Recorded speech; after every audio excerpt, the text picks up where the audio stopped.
Hey guys, Steven here back with another video, and today I'm going to show you 5 different tips and tricks that you can use in Photoshop that will improve your workflow and make it a lot faster when working in Photoshop. Some are actually only available in the newest version, so I would check that out. I'm going to link Photoshop in the description for anyone who hasn't purchased it yet. Currently it's 60% off for students, so I would check that out if you're a student. But yeah, these are essentially shortcuts that aren't keyboard shortcuts. They just made my experience a lot better in Photoshop.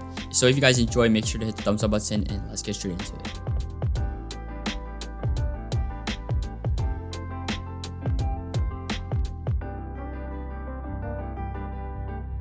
So the first one is for removing backgrounds or selecting a subject. So it's actually very simple, and this works a lot better for an image that's a lot cleaner and has less elements in the background. So all you want to do is you want to click on the quick selection tool right here. And in the newest version, it should say select subject. And you literally just click that. It does it pretty accurately.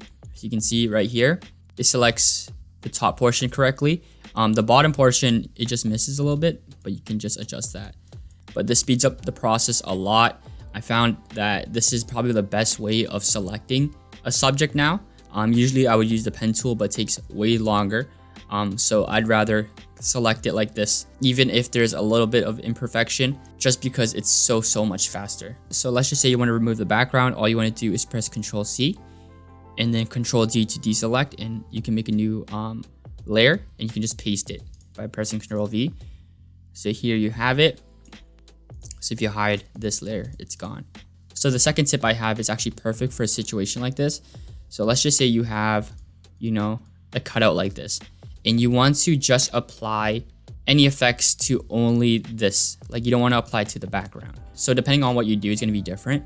But let's just say you want to maybe use a brush over the subject and you don't want to affect the background. You want to make a new layer. So let's just say you want to just add a white portion at the top of his face, just to add some sort of lighting, right? So all you want to do is you want to right click on the layer that's on top and press create clipping mask, and basically now it's only applied to the layer it's connected to. So this is actually very helpful with even adjustments. So let's delete this. So let's just say you want to adjust the hue and saturation of only his face. You can do that by just clicking on this, and it creates a clipping mask and only his face is adjusted. This also works for text. This works with objects, logos, whatever the case is. I found that it really is helpful when you have a cutout like this. And I found that it's a lot faster than adding a layer mask. I'd rather cut something out using the select subject option and creating a clipping mask. So a situation where this is great. So let's just say I type in my name or something like that. Actually, let's do Offset's name. Makes a little bit more sense. So the way that I use the clipping mask the most is to add texture to text. So let's just say you search up a certain texture or image that you want as the texture of the font. You can always go to blending options and add texture that way. Like there's this texture option, but so limited, right? There's only a few options. Let's just say I place an image. So let's just say I have clouds right here, right? So I want the text to have a cloud texture.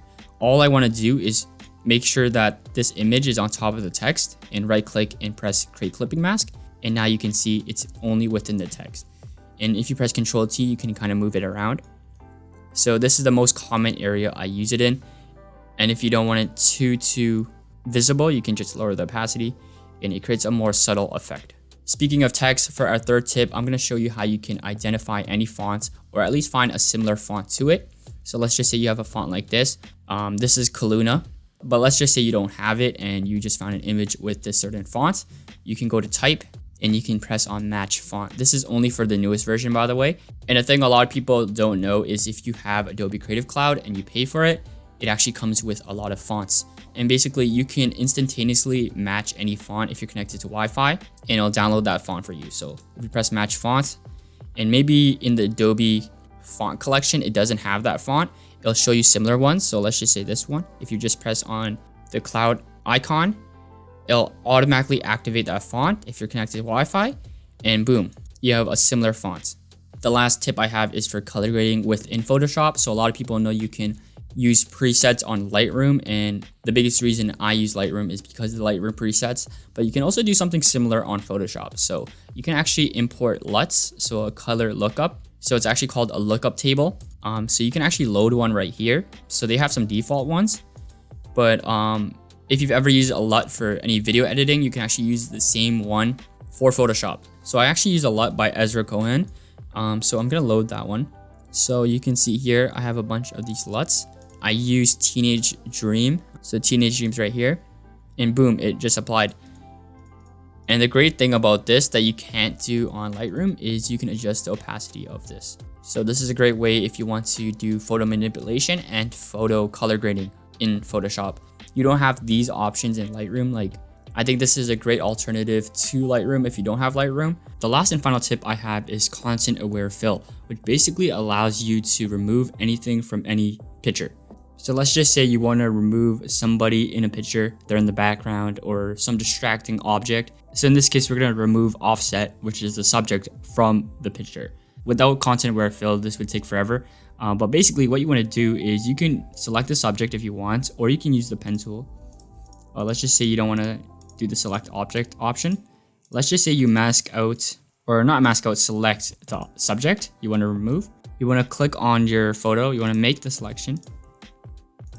You want to go to edit, content aware fill, and basically it'll show you how it looks like afterwards. So I'm going to press apply and okay, and then press Ctrl D. And as you can see, it's gone. Obviously it's not perfect. You can see smudges and stuff like that, but this would be a lot faster than, you know, using your brush and selecting each color and going over it. You can even do that to make the smudges less apparent. And what's great about this is it doesn't actually apply to the selected layer. It actually creates a new layer, and so you can hide it if you want. So yeah, that's about it for this video. If you guys enjoyed, make sure to hit the thumbs up button and check out the Photoshop playlist in the description if you want to check out more videos like this. My name is Steven, and I'll see you in the next one.